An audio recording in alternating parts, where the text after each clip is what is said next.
कहते हैं कि राजाओं में श्रेष्ठ उल्कामुख नामक एक जितेंद्रिय राजा था। वो प्रत्येक दिन बेचारा मंदिर जाया करता था और ब्राह्मणों को नित्य धन देकर संतुष्ट किया करता था।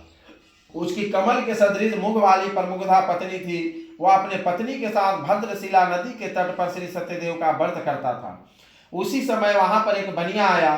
बनिजय के लिए बहुत धन से परिपूर्ण नाव को नदी के तीर पर लगाकर वह तट पर उतर गया। वह राजा को व्रत करता हुआ देख नर्मदा से पूछने लगा। साधु बोला कि हे राजन, आप यह क्या करते हैं? वह हमसे भक्ति पूर्वक कहिए, हमें सुनने की इच्छा है। राजा बोला कि हे साधु, यह अति तेजस्वी विष्णु भगवान का पूजन है जो अपने बांधों के साथ में पुत्र प्राप्ति की इच्छा से किया जाता है। तब बनिया नमस्कार कर बोला कि हे राजन, इस व्रत को मुझसे भी कहिए या मैं भी करूंगा, कारण कि मेरे भी संतान नहीं है। इस वर्ष से अवश्य होगी। वह व्रत को विधि जानकर अपने घर में आकर अपने पत्नी से यह संतान देने वाला व्रत कहा और यह संकल्प किया कि जब मेरे घर में संतान होगी तब मैं अवश्य सत्यनारायण भगवान का व्रत करूंगा। थोड़े ही समय में उसकी स्त्री लीलावती आनंद जी से गर्भवती हो गई और उसने 10वें मास में निर्मल एक कन्या को उत्पन्न किया। जैसे शुक्ल पक्ष में चंद्रमा की ज्योति बढ़ती है, उसी तरह प्रतिदिन कन्या वृद्धि की प्राप्ति हुई। अपने स्त्री के साथ में साधु बनिया ने कन्या के साथ जात कर्म कर कलावती नाम रखा। एक दिन उसकी पत्नी लीलावती अपने पति से मधुर वचन बोली कि पहले जो आपने संकल्प लिया था कि जब मेरे घर में संतान होगी तो हम सत्यनारायण भगवान का पूजा करेंगे, तो अब तो घर में संतान हो गई, तो आप क्यों नहीं करते हैं?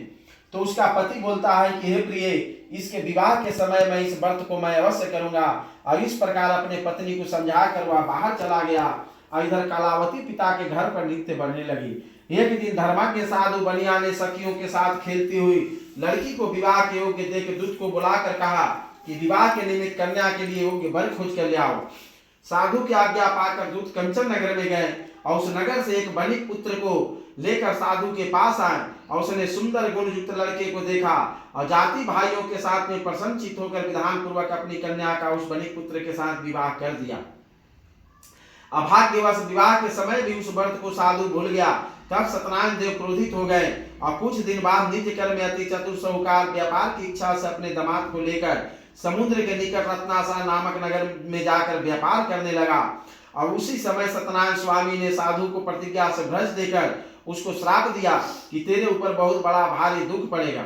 उसी दिन चोरा ने राजा को धन को चुराकर अपने पीछे देखते हुए साधु की दिशा को चले। दौड़ते हुए राजा के दूतों को देखकर डरकर धन को वहीं रख कर वह छिप गया। और राजा के दूतों ने साधु के निकट आकर राजा के धन को देखा तो साधु को बांधकर आनंदित होकर राजा के निकट ले जाकर बोले कि हे राजन, 2 चोर लाए हैं, इनको देखकर आज्ञा दीजिए। राजा ने साधु को देखकर अविचार से आज्ञा दे दिया और फिर तो उन्हें खूब बांधकर बंदी खाने में बंद कर दिया। इसी चतुर्थ अध्याय की जय।